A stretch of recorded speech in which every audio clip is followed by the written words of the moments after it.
দক্ষিণ কোরিয়ার প্রেসিডেন্ট ইয়ন সুক ইয়েলকে অভিশংসনের প্রতিবাদে উত্তাল রাজধানী সিওল। স্থানীয় সময়ে শনিবার অভিশংসিত প্রেসিডেন্টের পক্ষে রাজপথে নামেন বেশ কয়েক হাজার মানুষ।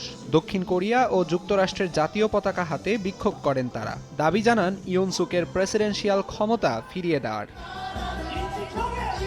বিক্ষোভে অংশগ্রহণকারীদের কেউ কেউ সামরিক আইন জারির পদক্ষেপের পক্ষেও বক্তব্য দেন। দেশের শৃঙ্খলা ও স্থিতিশীলতার জন্যই ইয়ন সুক এমন সিদ্ধান্ত নেন বলে মনে করেন বিক্ষোভকারীরা।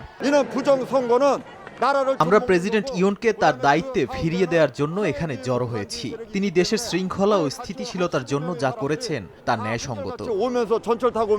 ৩ ডিসেম্বর জাতির উদ্দেশ্যে দেয়া এক ভাষণে রাষ্ট্রবিরোধী শক্তিকে সমূলে উৎপাটনের কথা বলে হঠাৎ করেই সামরিক আইন জারির ঘোষণা দেন ইয়ন। পার্লামেন্টে প্রথম দফার ভোটাভুটিতে উতরে গেলেও দ্বিতীয় দফার ভোটে অভিশংসিত হন ইয়ন সুক ইয়েল। তাকে পুনর্বহাল কিংবা অপসারণের চূড়ান্ত সিদ্ধান্ত এখন নির্ভর করছে সাংবিধানিক আদালতের ওপর। এই অভিশংসনকে কেন্দ্র করে সৃষ্ট সংকট কোরিয়ার রাজনীতিতে দীর্ঘস্থায়ী প্রভাব ফেলতে পারে বলে মনে করেন বিশ্লেষকরা। তাদের মতে দেশটির গণতান্ত্রিক ব্যবস্থার জন্য এটি একটি বড় পরীক্ষা।